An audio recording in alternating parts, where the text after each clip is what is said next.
Welcome to radiant chemical reactions of organic compound എന്ന ചാപ്റ്ററാണ് നമ്മൾ പഠിച്ചുകൊണ്ടിരുന്നത്. ഇന്ന് നമ്മൾ റിയാക്ഷനുകളിൽ ഏറ്റവും അവസാനത്തെ റിയാക്ഷൻ പഠിക്കാൻ പോവുകയാണ്. അതാണ് കമ്പഷൻ ഓഫ് ഹൈഡ്രോ കാർബൺസ്. അപ്പോൾ ഇതിന് മുന്നേ ഉള്ള ക്ലാസ്സുകളെല്ലാം നിങ്ങൾ കണ്ടിട്ടുണ്ടാകും, ആ റിയാക്ഷൻസ് എല്ലാം പഠിച്ചിട്ടുണ്ടാകുമെന്ന് വിശ്വസിക്കുന്നു. നമ്മൾ തെർമൽ ക്രാക്കിംഗ് ആണ് കഴിഞ്ഞ ക്ലാസ്സിൽ എന്ത് ചെയ്തത് പറഞ്ഞ് നിർത്തിയത്. അപ്പോൾ ക്ലാസ്സുകൾ അപ്ഡേറ്റുകൾ എല്ലാം കിട്ടാനായിട്ട് എന്ത് ചെയ്യുക, ചാനൽ സബ്സ്ക്രൈബ് ചെയ്യുക, അതുപോലെ ബെല്ല് ഐക്കൺ എന്ത് ചെയ്യുക, ഇനേബിൾ ചെയ്യുക. ഈ കാണുന്ന നോട്ട് കിട്ടാൻ വേണ്ടിയിട്ട് എന്ത് ചെയ്യുക, നമ്മുടെ ടെലഗ്രാം ചാനലിൽ ജോയിൻ ചെയ്യുക, അല്ലെങ്കിൽ മുകളിൽ കാണുന്ന വാട്സാപ്പ് നമ്പറിൽ കോൺടാക്ട് ചെയ്യുക. നമ്മുടെ ഓൺലൈൻ ബാച്ചിൻ്റെ ക്ലാസ്സുകൾ നടന്നുകൊണ്ടിരിക്കുകയാണ്. അതിൽ ജോയിൻ ചെയ്യാൻ താല്പര്യമുണ്ടെങ്കിൽ എന്ത് ചെയ്യുക, മുകളിൽ കാണുന്ന വാട്സാപ്പ് നമ്പറിൽ കോൺടാക്ട് ചെയ്താൽ മതിയാകും. അപ്പോൾ നമ്മൾ പറഞ്ഞുകൊണ്ടിരുന്നത് ഇന്ന് പറയാൻ പോകുന്നത് കമ്പഷൻ റിയാക്ഷനെ പറ്റിയാണ്. കമ്പഷൻ നടക്കുക എന്ന് പറഞ്ഞു കഴിഞ്ഞാൽ കത്തിക്കുക എന്ന് ആലോചിച്ചാൽ മതി. എന്ത് ചെയ്യുവാണ്, കത്തിക്കുക എന്നതിനെയാണ് നമ്മൾ കമ്പഷൻ എന്ന് പറയുന്നത്. അപ്പോൾ നമ്മൾ പൊതുവേ ഈ പറയുന്ന ഹൈഡ്രോ കാർബണുകൾ അവയെ നമ്മൾ കത്തിച്ചാൽ നമുക്ക് എന്ത് കിട്ടും? അപ്പോൾ കമ്പഷൻ്റെ പ്രത്യേകത, നമ്മൾ കത്തിക്കുന്നത് എങ്ങനെയാണ്, എയർ അഥവാ ഓക്സിജൻ്റെ പ്രസൻസിലാണ് എന്ത് ചെയ്യുന്നത്, കത്തിക്കുന്നത്. അപ്പോൾ എന്താണ്, ഓക്കെ, നമ്മൾ ഒരു ഹൈഡ്രോ കാർബൺ എന്ത് ചെയ്യുന്നു, ബേൺ ചെയ്യുന്നു. ആരുമായിട്ട്? എയറിൻ്റെ പ്രസൻസിൽ അല്ലെങ്കിൽ ഓക്സിജൻ്റെ പ്രസൻസിൽ. അങ്ങനെ ബേൺ ചെയ്യുമ്പോൾ എന്താ സംഭവിക്കാൻ പോകുന്നതെന്ന് നോക്കിക്കഴിഞ്ഞാൽ ഇവിടെ കാണുന്ന റിയാക്ഷൻ നോക്കിയേ. CH4 ഏറ്റവും ബേസിക് ആയിട്ടുള്ള ഹൈഡ്രോ കാർബൺ മീഥേൻ എന്ത് ചെയ്യുന്നു, നമ്മൾ ഓക്സിജനുമായിട്ട് റിയാക്ട് ചെയ്യിപ്പിക്കുന്നു. അതായത് കത്തിക്കുമ്പോൾ ഈ പറയുന്ന ഹൈഡ്രോ കാർബൺ ആരുമായിട്ട് റിയാക്ട് ചെയ്യുന്നു, ഓക്സിജനുമായിട്ട് റിയാക്ട് ചെയ്യുന്നു. എന്നിട്ട് കാർബണും ഓക്സിജനും കൂടെ ചേരുന്നു. ഞാൻ ഇവിടെ ഇങ്ങോട്ട് റിയാക്ഷൻ ഒന്ന് എഴുതാം സിമ്പിളായിട്ട്. അപ്പോൾ നമ്മൾ കാർബൺ CH4 മീഥേൻ റിയാക്ട് ചെയ്യുന്നു ആരുമായിട്ട്, ഓക്സിജനുമായിട്ട്. അപ്പോൾ റിയാക്ട് ചെയ്യുമ്പോൾ എന്താ സംഭവിക്കുന്നത്, ഓക്സിജൻ എന്ന് വെച്ചാൽ O2 എന്ന് വിചാരിക്കുക. അതിൽ ഒരു O കാർബണുമായിട്ട് ചേരുന്നു, എന്ത് ഫോം ചെയ്യുന്നു, CO2 ഫോം ചെയ്യുന്നു. മറ്റൊന്ന് ഹൈഡ്രജനുമായിട്ട് ഫോം ചെയ്യുന്നു, എന്ത് ഫോം ചെയ്യുന്നു, H2O ഫോം ചെയ്യുന്നു. ഇവിടെ ഓരോ O എന്നല്ല ഞാൻ ഉദ്ദേശിക്കുന്നത് ഓക്സിജൻ. ഒരു ഓക്സിജൻ ആരുമായിട്ട് പോകുന്നു, കാർബണുമായിട്ട് പോകുന്നു. ഓക്സിജൻ ഒന്ന് ആരുമായിട്ട് പോകുന്നു, ഹൈഡ്രജനുമായിട്ട് പോകുന്നു. അപ്പോൾ നമുക്ക് എന്ത് കിട്ടും, CO2ഉം H2Oയും കിട്ടും. പോരാത്തതിന് പുറമേ നമുക്ക് എന്തുകൂടെ കിട്ടും, ഹീറ്റ് കൂടെ കിട്ടും. പ്ലസ് എന്തുകൂടെ കിട്ടും, ലൈറ്റ് കൂടെ കിട്ടും. ഈ തരം റിയാക്ഷനുകളാണ് നമ്മൾ കമ്പഷൻ എന്ന് വിളിക്കുന്നത്. എന്ത് വിളിക്കുന്നത്, കമ്പഷൻ. നമ്മുടെ വണ്ടികൾക്കകത്ത് നടക്കുന്നു. നമ്മുടെ വണ്ടികളുടെ എഞ്ചിന് നമ്മൾ IC എഞ്ചിൻ എന്നല്ലേ വിളിക്കുന്ന, ഇൻറ്റേർണൽ കമ്പഷൻ എഞ്ചിൻസ്. കാരണം നമ്മുടെ പെട്രോളും ഡീസലും ഒക്കെ ഉള്ള വണ്ടികളുടെ അകത്ത് എന്താ നടക്കുന്നത്, ഈ പറയുന്ന പെട്രോൾ അതെന്താണ്, ഒരു ഹൈഡ്രോ കാർബൺ ആണ്. അതെന്ത് ചെയ്യപ്പെടുകയാണ് ചെയ്യുന്നത്, കത്തിക്കപ്പെടുകയാണ് ചെയ്യുന്നത്. ആ കത്തിക്കുമ്പോഴാണ് എന്ത് ചെയ്യുന്നത്, എഞ്ചിൻ ചൂടാവും അല്ലേ, ഹീറ്റ് ഉണ്ടാകും. ഇനി നമ്മൾ പുറത്ത് വെച്ച് കത്തിച്ച് കഴിഞ്ഞാൽ ലൈറ്റും എന്ത് ചെയ്യും, ഉണ്ടാകും. അപ്പോൾ സംഭവിക്കുന്നത് എന്താണ്, പുകയുണ്ടാവും അല്ലേ, കാർബൺ ഡൈ ഓക്സൈഡ് പുകയും ചെറിയ തോതിൽ വെള്ളവും ഉണ്ടാവും. അപ്പോൾ ഇതാണ് എന്തെന്ന് പറയുന്നത്, കമ്പഷൻ എന്ന് പറയുന്നത്. അപ്പോൾ നമുക്ക് റിയാക്ഷൻ ബാലൻസ്ഡ് അല്ല, നമുക്ക് അതിനെന്ത് ചെയ്യണം, അതിനെ ബാലൻസ് ചെയ്യിപ്പിക്കണം. അപ്പോൾ നമുക്കറിയാം CO2ലും 2 ഓക്സിജനുണ്ട്, ഇവിടെ ഒരു ഓക്സിജനുണ്ട്. പക്ഷേ ഇവിടെ എത്രയേ ഉള്ളൂ, ഒരെണ്ണേ ഉള്ളൂ. അപ്പോൾ നമുക്കിവിടെ എന്ത് ചെയ്യാം, ഇവിടെ 2 ഇട്ട് കൊടുക്കുക. അപ്പോൾ 2 O2. അപ്പോൾ എത്ര, 2 2 4 ഓക്സിജൻ. ഇവിടെ 2, അപ്പോൾ ഇവിടെ 2 വേണം. അപ്പോൾ ഹൈഡ്രജൻ 4 ഉണ്ട്, ഇവിടെ 2 ഉള്ളൂ. അപ്പോൾ ഇവിടെ 2 ഇട്ട് കൊടുത്തു കഴിഞ്ഞാൽ കാർബൺ എത്രയുണ്ട്, ഇവിടെ 1, ഇവിടെ 1. ഹൈഡ്രജൻ ഇവിടെ 4, ഇവിടെ 2 × 2 4. ഓക്സിജൻ ഇവിടെ 4, ഇവിടെ 2 പ്ലസ് 2 × 0, ഇവിടെ ഇവിടുത്തെ 2 മൊത്തം 4, ബാലൻസായി. അപ്പോൾ ഇതാണ് എന്തെന്ന് പറയുന്നത്, കമ്പഷൻ റിയാക്ഷൻ എന്ന് പറയുന്നത്. മറ്റൊരു എക്സാമ്പിൾ നോക്കാം. ബ്യൂട്ടൈനെ നമ്മൾ എയറിൽ ബേൺ ചെയ്താൽ എന്ത് കിട്ടും, ബ്യൂട്ടൈനെ എയറിൽ ബേൺ ചെയ്താൽ എന്ത് കിട്ടും? അപ്പോൾ റിയാക്ഷൻ്റെ ഒരു ഭാഗം ഇവിടെ തന്നിട്ടുണ്ട് അല്ലേ, എന്താണ്, 2C4H10 റിയാക്ട് വിത്ത് 13O2 നമുക്ക് എന്ത് തരുമെന്ന് ചോദിച്ചാൽ നമുക്കറിയാം, ഒന്ന് കാർബണും ഓക്സിജനും കൂടെ ചേർന്നിട്ട് കാർബൺ ഡൈ ഓക്സൈഡ് കിട്ടും. പ്ലസ് ഹൈഡ്രജനും ഓക്സിജനും കൂടെ ചേർന്നാൽ നമുക്ക് കിട്ടുന്ന എന്താണ്, വാട്ടർ കിട്ടും. കൂടാതെ നമുക്കവിടെ എന്ത് കിട്ടും, ഹീറ്റും കിട്ടും. പക്ഷേ ഇക്വേഷൻ ബാലൻസ് അല്ല, അവിടെയാണ് ഇമ്പോർട്ടൻസ്. കാർബൺ ഇവിടെ എത്ര എണ്ണം ഉണ്ടടാ, 2 × 4, 4 2 8 വേണം. അപ്പോൾ ഇവിടെ ഒരു കാർബണേ ഉള്ളൂ, അപ്പോൾ ഇവിടെ എന്തായാലും 8 ഇട്ട് കൊടുത്തേ പറ്റുള്ളൂ. 8 കാർബൺ വേണം. ഹൈഡ്രജൻ 10 × 2 20 വേണം.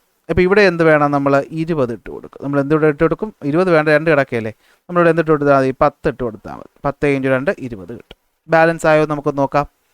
Carbon hydrogen oxygen, carbon hydrogen oxygen. ഇവിടെ എത്ര കാർബൺ ഉണ്ട്, 4 × 2 8 എണ്ണം ഉണ്ട്. ഇവിടെ എത്ര എണ്ണം ഉണ്ട്, 8 എണ്ണം ഉണ്ട്. അടുത്ത് ഇവിടെ C8O2 എന്ന് ഇടാന്ന് ഒരിക്കലും തോന്നിക്കളല്ലേ. ഇവിടെ C8O2 എന്ന് വെച്ചാൽ അത് വേറൊരു സാധനമാണ്, കാർബൺ ഡൈ ഓക്സൈഡ് അല്ല. അതുകൊണ്ടാണ് ഞാൻ അവിടെ ഇട്ടിടാത്ത, മുമ്പിൽ ഇട്ടിട്ടത് കേട്ടോ. ബാലൻസിങ് ഒക്കെ നിങ്ങൾക്ക് അറിയാമല്ലോ അല്ലേ, എന്ന് വിശ്വസിക്കുന്നു. അടുത്ത് നമുക്ക് ഹൈഡ്രജൻ എത്രയാണുള്ളത്, ഹൈഡ്രജൻ എത്രയാണ് 10 × 2 10 × 2 20 എണ്ണം ഉണ്ട്. ഓക്സിജൻ എത്രയാണുള്ളത് 13 × 2 13 × 2 എത്ര 26 ഓക്സിജൻ അല്ലേ. എത്ര ഓക്സിജൻ ഉണ്ട് അല്ലേ 26 ഓക്സിജനാണ് ഇവിടെ ഉള്ളത്. ഇവിടെ നോക്കാം കാർബൺ 8 ഓക്സിജൻ 10 അല്ല ഹൈഡ്രജൻ 10 × 2 എത്രയാണ് 20. ഓക്സിജൻ എത്ര 8 × 2 8 16 പ്ലസ് 10 10ഉം 16ഉം 26. സോ രണ്ടിടത്തും എന്തായി ബാലൻസായി. സോ ഇതാണ് ഇവിടുത്തെ ബാലൻസ്ഡ് കെമിക്കൽ ഇക്വേഷൻ എന്ന് പറയുന്നത്. ഇക്വേഷൻസ് ബാലൻസ് ചെയ്യാൻ അറിയില്ല എങ്കിൽ അത് കമൻ്റ് ആയിട്ട് പറയുക. ഇക്വേഷൻ ബാലൻസ് ചെയ്യുന്ന ഒരു ക്ലാസ് ഞാൻ എന്ത് ചെയ്യാം അഡീഷണൽ ആയിട്ട് ഇടാം. ഇതിൻ്റെ കൂടെ ബാലൻസിങ് കൂടെ പറഞ്ഞുകൊണ്ടിരുന്നു കഴിഞ്ഞാൽ തീരത്തില്ല. അപ്പോൾ നമുക്ക് മനസ്സിലായി എന്താണ് നടക്കുന്നത്. ഒരു ഹൈഡ്രോ കാർബൺ നമ്മൾ എയറിൻ്റെ പ്രസൻസിൽ കത്തിച്ചാൽ എന്ത് പറ്റും നമുക്കിവിടെ എന്തൊക്കെ കിട്ടും. നമുക്കിവിടെ കാർബൺ ഡൈ ഓക്സൈഡ് കിട്ടും. അതുപോലെ തന്നെ എന്ത് കിട്ടും വാട്ടർ കിട്ടും.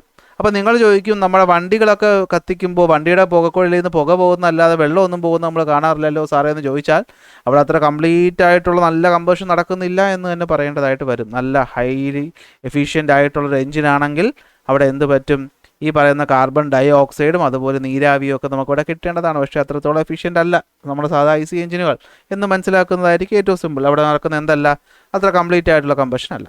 അതായത് ഇവിടെ ഒരു കാര്യം കൂടെ ഞാൻ പറയാം. ഈ പറയുന്ന സഫീഷ്യൻ്റ് എമൗണ്ട് ഓഫ് ഓക്സിജനിൽ കത്തുമ്പോൾ നമ്മളതിനെ കംപ്ലീറ്റ് കമ്പഷൻ എന്നാണ് വിളിക്കുന്നത്. എന്താ വിളിക്കുന്നത് കംപ്ലീറ്റ് കമ്പഷൻ എന്ന് വിളിക്കും. എന്നാൽ സഫീഷ്യൻ്റ് എമൗണ്ട് ഓഫ് ഓക്സിജൻ കിട്ടിയില്ലെങ്കിൽ നമ്മളതിനെ എന്ത് വിളിക്കും ഇൻകംപ്ലീറ്റ് കമ്പഷൻ എന്ന് വിളിക്കും. എന്ത് വിളിക്കും ഇൻകംപ്ലീറ്റ് കമ്പഷൻ എന്ന് വിളിക്കും. അപ്പോൾ ഇവിടെ ബൈ പ്രോഡക്റ്റായിട്ട് കാർബൺ മോണോക്സൈഡ് ഉണ്ടാവും. അത് അത്ര നല്ലൊരു ഗ്യാസ് അല്ല. അതുകൊണ്ടാണ് നമ്മൾ ചവറൊക്കെ ഇങ്ങനെ പ്ലാസ്റ്റിക്കും ചവറൊക്കെ കൂട്ടിയിട്ട് കത്തിക്കരുതെന്നൊക്കെ പറയുന്നത്. ഇവിടെ ഇൻകംപ്ലീറ്റ് കമ്പഷൻ നടക്കുന്നുള്ളത് കൊണ്ടാണ്. ആയിക്കോട്ടെ, ഇത്രയും പറഞ്ഞുകൊണ്ട് നമ്മുടെ റിയാക്ഷനുകൾ നമ്മളിവിടെ കംപ്ലീറ്റ് ചെയ്യുകയാണ്. ഞാൻ ക്ലാസ്സിൻ്റെ ആദ്യം നിങ്ങളോട് ചോദിച്ചു, എടാ നിങ്ങൾ മുമ്പത്തെ ക്ലാസ്സിലുള്ളതൊക്കെ പഠിച്ചോ ഇല്ലേ എന്ന്. കുറേ പേരെങ്കിലും വീഡിയോ കാണുന്ന കുറേ പേരെങ്കിലും അവിടെ തലയാട്ടിയിട്ടുണ്ടാവും പഠിച്ചു എന്നും. പഠിച്ചെങ്കിൽ നമുക്ക് ഇവിടെ ഒന്ന് ചെയ്ത് നോക്കാമോ. നമ്മൾ ഇതുവരെ പഠിച്ച റിയാക്ഷനുകൾ വെച്ചിട്ടാണ് നമ്മളിത് എന്ത് ചെയ്യാനായിട്ട് പോകുന്നത്. ഈ റിയാക്ഷൻസ് എന്തൊക്കെയാണെന്ന് നിങ്ങൾക്ക് ചെയ്യാൻ പറ്റുമോ എന്ന് നോക്കാം. First reaction CH triple bond CH react with 2H2 in the presence of nickel. പറയടാ ഇവിടെ എന്ത് റിയാക്ഷനാണ് നടക്കുന്നത്. ഇതെന്ത് റിയാക്ഷൻ നടക്കുന്നത് ഡബിൾ ബോണ്ട് അല്ലെങ്കിൽ ട്രിപ്പിൾ ബോണ്ട് ഉള്ളവരുടെ കൂടെ ഒരു ഹൈഡ്രോജനും പിന്നെ ഒരു കാറ്റലിസ്റ്റും വരുമ്പോൾ അവർക്കിടയിൽ അടിയുണ്ടാക്കുന്നു. അഡീഷൻ റിയാക്ഷൻ പറഞ്ഞത് ഓർമ്മയുണ്ടോ. അഡീഷൻ റിയാക്ഷൻ ആകുമ്പോൾ എന്ത് പറ്റും ഇവരുടെ ഈ ബോണ്ടിനെ ഇവിടെ ബ്രേക്ക് ചെയ്യും അല്ലേ. അപ്പോൾ എന്ത് പറ്റും CH2 ഡബിൾ ബോണ്ട് CH2 ആകും. പ്ലസ് വീണ്ടും ഈ പറയുന്നത് നിക്കൽ ഇവിടുത്തെ കാറ്റലിസ്റ്റ് ആണ്.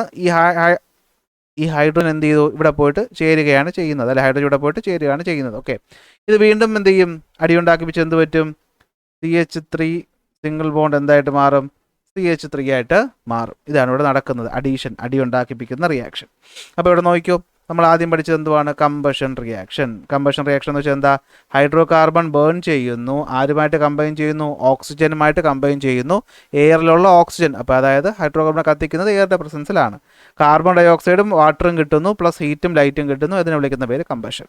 മീഥേൻ എയർ കത്തിച്ചാലും ബ്യൂട്ടൈൻ എയർ കത്തിച്ചാലും പിന്നെ ആര് എയർ കത്തിച്ചാലും പ്രോഡക്റ്റ് എന്ന് പറയുന്നത് എപ്പോഴും ഇവർ രണ്ടുപേരും ആയിരിക്കും.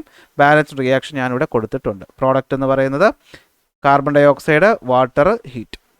ഇനി ഇവിടുത്തെ റിയാക്ഷനാണ് നമ്മളിവിടെ പറയാനായിട്ട് പോകുന്നത്. കണ്ടോ CH ട്രിപ്പിൾ ബോണ്ട് CH അല്ലെ മെത്ത് ഈതൈൻ ETHYN അല്ലേ react with hydrogen in the presence of nickel. എന്തുവാണ് ഇവിടെ നടക്കുന്നത് അഡീഷൻ റിയാക്ഷൻ ആണ് അല്ലേ.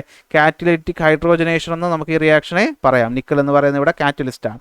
ഫൈനൽ പ്രൊഡക്റ്റ് ആയിട്ട് നമുക്ക് കിട്ടുന്നത് CH3 സിംഗിൾ ബോണ്ട് CH3 ആയിരിക്കും. ട്രിപ്പിൾ ബോണ്ടിന് ആദ്യം അടി ഉണ്ടാക്കി ഡബിൾ ബോണ്ട് ആക്കും. അതിനെ വീണ്ടും എന്താക്കി മാറ്റും സിംഗിൾ ബോണ്ട് ആക്കി മാറ്റും. ഇതാണ് ഇവിടെ നടക്കുന്നത്.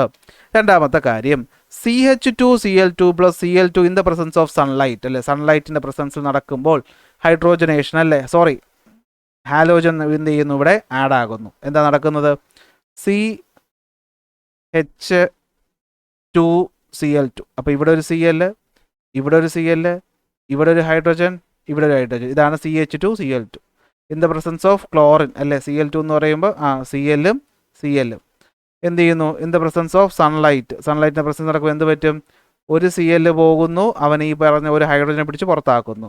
ഈ ഹൈഡ്രോജൻ വരുന്നു ഈ ക്ലോറിനുമായിട്ട് ചേരുന്നു. ഫലത്തിലുണ്ടാകുന്ന എന്തായിരിക്കും കാർബൺ ഇവിടെ ക്ലോറിൻ മുകളിൽ ക്ലോറിൻ താഴെ ക്ലോറിൻ ഇവിടെ ഒരു ഹൈഡ്രോജൻ. എന്ത് പറ്റും ഈ പറയുന്ന പ്ലസ് ഹൈഡ്രോജനും ക്ലോറിനും കൂടി ചേർന്നിട്ട് HCl ഫോം ചെയ്യും. എന്ത് ഫോം ചെയ്യും HCl ഫോം ചെയ്യും. കണ്ടോ in the presence of the sunlight chlorine atom replaces one more hydrogen atom in the dichloromethane forming chloroform. CHCl3 form ചെയ്യും. ഓരോ റിയാക്ഷനും നമ്മളന്ന് പഠിച്ചതാണ് അല്ലേ, ഓർമ്മയുണ്ടാവുമല്ലോ. അപ്പോൾ ഇവിടെ എന്താ ഫോം ചെയ്യുന്നത്? CHCl3 ആണ് ഫോം ചെയ്യുന്നത്. അടുത്ത റിയാക്ഷൻ, ഇതൊക്കെ ഓർമ്മ കിട്ടണമെങ്കിൽ മുന്നത്തെ ക്ലാസ്സുകളൊക്കെ കാണണം. അത് കാണാതെ വന്നിരുന്നിട്ട് ഒന്നും പറഞ്ഞിട്ട് കാര്യമൊന്നുമില്ല. കണ്ടോ, NCH2 ഡബിൾ ബോണ്ട് CH2 എന്തോ സംഭവിക്കുന്നു. എന്ത് സംഭവിക്കുന്നു? പോളിമറൈസേഷൻ അല്ലേ. എന്താ ഇവിടെ പോളിമറൈസേഷൻ ആണ്. എന്ത് പറ്റും? ഡബിൾ ബോണ്ട് ബ്രേക്ക് ചെയ്യും അല്ലേ. എന്താവും? CH2 ഇതാ ഇങ്ങനെ സിംഗിൾ ബോണ്ട് എന്താണ് ബ്രാക്കറ്റ് ഇട്ടിട്ട് നമ്മൾ എന്ത് ചെയ്യും? ഓപ്പൺ ആക്കി വിടും അല്ലേ. ഇതെവിടെ നോക്കിയോ, ഇതാ കണ്ടോ, ഇതാ ഇങ്ങനെ കണ്ടോ, CH2 ഡബിൾ ബോണ്ട് ബ്രേക്ക് ചെയ്യും. അപ്പോൾ ഇവിടെയും വരും അല്ലേ. അപ്പോൾ ഇതാ ഇങ്ങനെ single bond CH2 single bond CH2 അങ്ങനത്തെ N നമ്പർ ചേരുമ്പോൾ വിളിക്കുന്ന പേരാണെന്ത്? പോളിമറൈസേഷൻ. എന്ത് പോളിമറൈസേഷൻ? Addition polymerisation. അങ്ങനെ ലോങ് ചെയിൻ ഉണ്ടാവുന്നു, അങ്ങനെ പോളിത്തീൻ ഫോം ചെയ്യും. നെക്സ്റ്റ് റിയാക്ഷൻ നോക്കുക. എന്താ? CH4 പ്ലസ് ആരോ റിയാക്ട് ചെയ്യുമ്പോൾ CO2 എന്തോ കിട്ടുന്നു. ഇതിൻ്റെ ഉത്തരം പറയാൻ പറ്റൂലെങ്കിൽ നിങ്ങൾ ക്ലാസ് നിർത്തി പോകണം. ഇപ്പോൾ പഠിച്ച സാധനം ഇവിടെ ഏത്? കമ്പഷൻ അല്ലേ. CH4 എന്ന് പറഞ്ഞ ഹൈഡ്രോ കാർബൺ റിയാക്ട് ചെയ്യുന്നത് ആരുമായിട്ടായിരിക്കും? ഓക്സിജനുമായിട്ടായിരിക്കും റിയാക്ട് ചെയ്യുന്ന. Carbon dioxide plus water plus heat കിട്ടും. നാലാമത്തെ റിയാക്ഷൻ നോക്കിക്കോ. CH4നോടൊപ്പം ആര് ചേരും? 2O2 ചേരും. ആര് ചേരും? 2O2 ചേരും. അപ്പോൾ നമുക്ക് എന്ത് കിട്ടും? കാർബൺ ഡൈ ഓക്സൈഡ് പ്ലസ് എന്ത് കിട്ടും? 2H2O കിട്ടും. ഇതാണ് എന്തെന്ന് പറയുന്നത്? കമ്പഷൻ എന്ന് വിളിക്കുന്നത്. കമ്പഷൻ എന്ന് വിളിക്കുന്നത്. പ്ലസ് എന്തുകൂടെ കിട്ടും? നമുക്ക് ഹീറ്റ് കൂടെ കിട്ടും. എന്തുകൂടെ കിട്ടും? ഹീറ്റ് കൂടെ നമുക്കിവിടെ കിട്ടും. നെക്സ്റ്റ് റിയാക്ഷൻ നോക്കിയേ. എന്തോ plus H2 gives CH3 single bond CH3. എന്ത് കിട്ടി? CH3 single bond CH3. അപ്പോൾ എന്തായിരിക്കും ഇവിടെ നടക്കുന്ന റിയാക്ഷൻ എന്ന് പറയുന്നത്? ഇവിടെ നമുക്ക് നോക്കിക്കഴിഞ്ഞാൽ നടക്കുന്ന റിയാക്ഷൻ എന്തായിരിക്കും? ഇവിടെ സിംഗിൾ ബോണ്ട് ഉള്ള ആളെയാണ് കിട്ടിയത്. സിംഗിൾ ബോണ്ട് കിട്ടണമെങ്കിൽ അവിടെ എന്ത് വേണം? ഡബിൾ ബോണ്ട് വേണം. എന്ത് വേണം? ഡബിൾ ബോണ്ട് വേണം. CH2 double bond CH2 in the presence of hydrogen in the presence of a catalyst എന്ത് ചെയ്യും? ഇവൻ അടി ഉണ്ടാക്കിപ്പിക്കും. അഡീഷൻ റിയാക്ഷൻ ഉണ്ടാവും, ബ്രേക്ക് ചെയ്യും. എന്താകും? ഇവിടെ ഒരു ഹൈഡ്രജൻ വരും. അപ്പോൾ CH3 സിംഗിൾ ബോണ്ട് CH3 കിട്ടും. Type of an addition reaction. നിക്കലായിരിക്കും ഇവിടുത്തെ കാറ്റലിസ്റ്റ് എന്ന് പറയുന്നത്. ഓക്കെ ആണല്ലോ. അപ്പോൾ ഇത്രയും നിങ്ങൾക്ക് ചെയ്യാൻ സ്വന്തമായിട്ട് ഞാൻ പറയുമ്പോൾ അതിൻ്റെ കൂടെ നിങ്ങൾക്ക് മനസ്സിലാവുമെങ്കിലും ചെയ്തിട്ടുണ്ടെങ്കിൽ നിങ്ങൾ ഇതുവരെയുള്ള ഭാഗങ്ങൾ പഠിച്ചു. നമ്മൾ റിയാക്ഷൻസ് കംപ്ലീറ്റ് ചെയ്തു. ഇനി നമുക്ക് സം ഇമ്പോർട്ടൻ്റ് ഓർഗാനിക് കോമ്പൗണ്ടുകളെ പറ്റിയിട്ട് പഠിക്കാം. അതിൽ നമ്മൾ ഇന്ന് ഒരാളെ പറ്റിയിട്ടേ പഠിക്കുന്നുള്ളൂ. മെത്തനോൾ. എന്താണ്? മെത്തനോൾ. ഓക്കെ, എന്താണ് മെത്തനോൾ? അല്ലെങ്കിൽ മീഥൈൽ ആൽക്കഹോൾ. അപ്പം മീഥൈൽ ആൽക്കഹോൾ. അപ്പോൾ ആൽക്കഹോൾ എന്ന് പറയുമ്പോൾ നിങ്ങളുടെ മനസ്സിൽ വരുന്നത് എന്തുവാണ്? ചില ചേട്ടന്മാരൊക്കെ ക്യൂ നിന്ന് വാങ്ങുന്ന സാധനം അല്ലേ. അത് ഈ പറയുന്ന മെത്തനോളാണോ വാങ്ങുന്നത്? അങ്ങനെയാണ് വാങ്ങിച്ച് കുടിക്കുന്നതെങ്കിൽ കണ്ണും കരളും ഒക്കെ പോയിട്ട് അപ്പം തന്നെ എന്ത് ചെയ്യും? ആ ദൈവത്തിൻ്റെ അടുത്തേക്ക് അവർ പോയിട്ടുണ്ടാവും അല്ലേ. ഇതെന്താണ്? ഇത് ഒരു പോയിസണസ് ആയിട്ടുള്ള സാധനമാണ്. ഇതെന്തുവാണ്? പോയിസണസ് ആയിട്ടുള്ള സാധനമാണ്. അത് മീഥൈൽ ആൽക്കഹോൾ അല്ല, അവർ കുടിക്കുന്ന ഈഥൈൽ ആൽക്കഹോളാണ്. അപ്പോൾ മെത്തനോൾ അല്ലെങ്കിൽ മീഥൈൽ ആൽക്കഹോൾ നമ്മൾ എന്താണ്? നമ്മൾ പല ഇൻഡസ്ട്രിയൽ ആവശ്യത്തിന് വേണ്ടിയിട്ടാണ് ഉപയോഗിക്കുന്നത്. അപ്പോൾ എന്താണ് മെത്തനോൾ എന്ന് വെച്ച് കഴിഞ്ഞാൽ, ഇപ്പോൾ CH4 എന്ന് പറയുന്നത് എന്താണ്? മീഥൈൻ. അതിൽ ഒരാൾ പോകും അല്ലെ, അതിൽ ഒരാൾ പോയി കഴിയുമ്പോൾ CH3 അതിനോടൊപ്പം OH എന്ന് പറയുന്ന ഫങ്ഷണൽ ഗ്രൂപ്പ് വന്ന് ആഡ് ചെയ്യുമ്പോഴാണ് അവർ നമ്മൾ എന്ത് വിളിക്കുന്നത്? ആൽക്കഹോളുകൾ എന്ന് വിളിക്കുന്നത് എന്ന് നമ്മൾ മുമ്പ് പഠിച്ചിട്ടുണ്ട്. അപ്പോൾ CH3OH നമ്മൾ മെത്തനോൾ എന്ന് വിളിക്കും. CH3CH2OH എത്തനോൾ എന്ന്, പ്രൊപ്പനോൾ എന്ന് നമ്മൾ എന്ത് ചെയ്യും? ഇവരെ വിളിക്കും. പേര് കൊടുക്കാനൊക്കെ അറിയാലോ, മുന്നേ ചാപ്റ്റർ നമ്മൾ പഠിച്ചിട്ടുണ്ട്. ഇതിന് ഇൻഡസ്ട്രിയൽ സിഗ്നിഫിക്കൻസ് ആണ് ഉള്ളത്. നമ്മൾ കുടിക്കാനൊന്നും ഉപയോഗിക്കത്തില്ല. കാരണം മീതെ ഉള്ള ആൽക്കഹോൾ, ഇത് ഞാൻ ഓർത്ത് വയ്ക്കുന്നത് പണ്ടൊരു കോമഡി ഷോയിൽ കണ്ടതാണ്. ഈ മീഥൈൽ ആൽക്കഹോൾ എന്ന് പറയുന്ന വിഷമാണ്. അപ്പോൾ ഈ ചില കുടിയന്മാരൊക്കെ കുടിക്കുമ്പോൾ കണ്ടിട്ടുണ്ടോ? അവർ ഈ ഗ്ലാസ് എടുത്ത് വെച്ചിട്ട് അതിൻ്റെ മുകളിൽ മീതെ എന്നൊരു വാക്കുകൂടെ ഉണ്ടല്ലോ, അത് നിങ്ങൾ തൊട്ടിട്ട് ഈ കാരണവന്മാർക്ക് കൊടുക്കുന്നൊരു പരിപാടിയുണ്ട്. ഇങ്ങനെ തുള്ളി എടുത്ത് കളയും. അപ്പോൾ മീതെയുള്ള ആൽക്കഹോൾ അവരെടുത്ത് കളയും. അത് കുടിക്കാൻ കൊള്ളത്തില്ല. അതുകൊണ്ട് അവരെന്ത് ചെയ്യും? മീതെയുള്ള ആൽക്കഹോൾ എടുത്ത് കളയും. താഴെയുള്ളതേ കൊടുക്കത്തുള്ളൂ. അപ്പോൾ എന്ത് പറ്റും? മീതെയുള്ളത് നല്ലതല്ല. അപ്പോൾ മീഥൈൽ ആൽക്കഹോൾ കുടിക്കാൻ ഉപയോഗിക്കത്തില്ല. അതിന് നമ്മളുള്ള അതാണ് എൻ്റെ കോഡ്. എങ്ങനെയാണ്? നല്ല കോഡല്ലേ. നമ്മളതിനെ വിളിക്കുന്ന പേരാണെന്ത്? Wood spirit. വിളിക്കുന്ന പേരാണെന്ത്? Wood spirit. മറ്റതിന് ഗ്രെയിൻ എന്ന് പറയും. ഓക്കെ, നമ്മളത് ഈ മാൾട്ടിൽ നിന്നും ഷുഗർ കെയിൻ്റെ മൊളാസിസിൽ നിന്നൊക്കെയാണ് മറ്റേ സാധനം ഉണ്ടാക്കുന്നത്. ഇത് അങ്ങനെയല്ല ഉണ്ടാക്കുന്നത്. അപ്പോൾ നമുക്ക് പ്രധാനമായിട്ടും ഇത് ഇൻഡസ്ട്രിയലി പ്രിപ്പയർ ചെയ്യുന്നത് എങ്ങനെയാണെന്ന് വെച്ച് കഴിഞ്ഞാൽ, കാർബൺ മോണോക്സൈഡിന് ഹൈഡ്രജനുമായിട്ട് റിയാക്ട് ചെയ്യുന്നു in the presence of catalyst. അപ്പോൾ എന്തുവാണ്? കാർബൺ മോണോക്സൈഡ് എന്ന് പറയുമ്പോൾ CO റിയാക്ട് ചെയ്യുന്നു ആരുമായിട്ട്? ഹൈഡ്രജനുമായിട്ട്. എങ്ങനെ? 2O2 in the presence of a catalyst at 573 kelvin. എന്ത് കിട്ടും? സിയും Hഉം കൂടെ ചേർന്നിട്ട് CH3യും Oയും Hഉം കൂടെ ചേർന്നിട്ട് OHഉം കിട്ടും. അപ്പോൾ CH3OH മെത്തനോൾ അല്ലെങ്കിൽ മീതെ ഇരിക്കുന്ന alcohol which is highly poisonous. അതൊക്കെ ചിലപ്പോൾ സമയത്ത് ഈ വാറ്റ് ചാരായമൊക്കെ ഉണ്ടാക്കുമ്പോഴേ അവർക്ക് ചിലപ്പോൾ എന്ത് പറ്റും, ഈതയിൽ ആൽക്കഹോൾ കിട്ടേണ്ടതിന് പകരം കുറച്ച് മീതയിൽ ആൽക്കഹോൾ കിട്ടുമ്പോഴാണ് എന്ത് ചെയ്യുന്നത്, മദ്യ ദുരന്തമൊക്കെ ഉണ്ടായിട്ട് ആൾക്കാരുടെ കണ്ണൊക്കെ അടിച്ചു പോകുന്നതായിട്ടൊക്കെ നമ്മൾ വാർത്തകളിലൊക്കെ കേൾക്കുന്നത്. യൂസ് നമുക്ക് നോക്കാം. എന്തിനു വേണ്ടിയിട്ടാണ് ഉപയോഗിക്കുന്നത്? വാർണിഷും പെയിൻറ്റും ഒക്കെ നിർമ്മിക്കാൻ വേണ്ടിയിട്ട് ഉപയോഗിക്കും. പെയിൻറ്റും വാർണിഷും ഒക്കെ നിങ്ങൾ കേട്ടിട്ടുള്ള സാധനമാണല്ലോ. അതുപോലെ വരുന്നതാണ് എന്ത്, ഫോമിക് ആസിഡും ഫോർം ആൽഡിഹൈഡും ഉപയോഗിക്കാം. ഫോർം ആൽഡിഹൈഡൊക്കെ ഓർമ്മയുണ്ടോ നിങ്ങൾക്ക്? ഫസ്റ്റ് ചാപ്റ്റർ നമ്മൾ പഠിച്ചിട്ടുണ്ട് ഇതിനെ പറ്റിയിട്ട്. Okay, for the manufacturing of formic acid, formaldehyde etcetera നമ്മൾ എന്ത് ചെയ്യണം? Okay, 40% solution of formaldehyde is formalin. ഇത് ഞാൻ എവിടെ പറഞ്ഞിട്ടുള്ള ഫോർമാലിറ്റിയുടെ പഠിപ്പിച്ചപ്പോൾ ഞാൻ പറഞ്ഞു തന്നിട്ടുണ്ട്. ഫോർമാലിൻ എന്നൊരു സാധനമുണ്ട് ഈ ഡെഡ് ബോഡീസ് ഒക്കെ സൂക്ഷിക്കാൻ വേണ്ടി ഉപയോഗിക്കുന്നത്. അപ്പോൾ ഫോർമാലിറ്റിയുടെ 40% സൊല്യൂഷനാണ് നമ്മൾ എന്ത് വിളിക്കുന്നത്? ഫോർമാലിൻ എന്ന് വിളിക്കുന്നത്. ഞാൻ അന്നേ അത് പറഞ്ഞു തന്ന പോയിൻ്റാണ്, നിങ്ങൾക്ക് ക്ലാസ് കണ്ടവർക്ക് അത് ഓർമ്മയുണ്ടാവും. അപ്പോൾ ഇതാണെന്ന് പറയുന്നത് മെത്തനോൾ എന്ന് പറയുന്നത്. അപ്പോൾ ഇന്ന് പറഞ്ഞ കാര്യങ്ങളിൽ നമ്മൾ ഇത്രയും പോയിന്റ് ഓർത്ത് വയ്ക്കുക. എത്തനോൾ ഞാൻ ഇപ്പോൾ പറയുന്നില്ല, കാരണം അതിൻ്റെ മാനുഫാക്ചറിങ്ങിനകത്ത് നമുക്ക് കുറച്ച് പോയിന്റുകൾ പറയാനായിട്ടുണ്ട്. അപ്പോൾ അതും അതിൻ്റെ യൂസും ഒക്കെ നമുക്ക് എന്ത് ചെയ്യാം, അടുത്ത ക്ലാസ്സിൽ പഠിക്കാം. ചെറിയ പോയിൻ്റായിട്ട് പോകാം. ഓക്കെ, നമുക്ക് ക്ലാസ്സുകൾ ഇപ്പോൾ തുടങ്ങിയ സമയമാവുന്നല്ലേ ഉള്ളൂ, പരീക്ഷയുടെ സമയമൊന്നും ആവുന്നില്ലല്ലോ. അപ്പോൾ ഇന്നത്തെ ക്ലാസ്സിൽ ഇത്രയും മതി. ഇന്നത്തെ ക്ലാസ്സിൽ നിങ്ങൾ ശ്രദ്ധിക്കേണ്ട കാര്യം, ഈ ടേബിൾ നിങ്ങൾക്ക് സ്വയം ചെയ്യാൻ പറ്റുന്നില്ലെങ്കിൽ, അല്ലെങ്കിൽ ഞാൻ പറയുന്നത് അപ്പോൾ തന്നെ നിങ്ങളുടെ തലയിലേക്ക് വന്നിട്ടില്ലെങ്കിൽ, നിങ്ങൾ ആ ചാപ്റ്റർ നന്നായിട്ട് പഠിച്ചിട്ടില്ലെന്നുള്ളതാണ് മനസ്സിലാക്കേണ്ടത്. അപ്പോൾ ഉടനെ തന്നെ എന്ത് ചെയ്യുക, ക്ലാസ് അണച്ചു വെച്ചിട്ട് ആ പറയുന്ന പോർഷൻസ് ഒന്നുകൂടെ നന്നായിട്ട് പഠിക്കുക. അടുത്ത ക്ലാസ്സിൽ അടുത്ത ടോപ്പിക്കുമായിട്ട് കാണാം.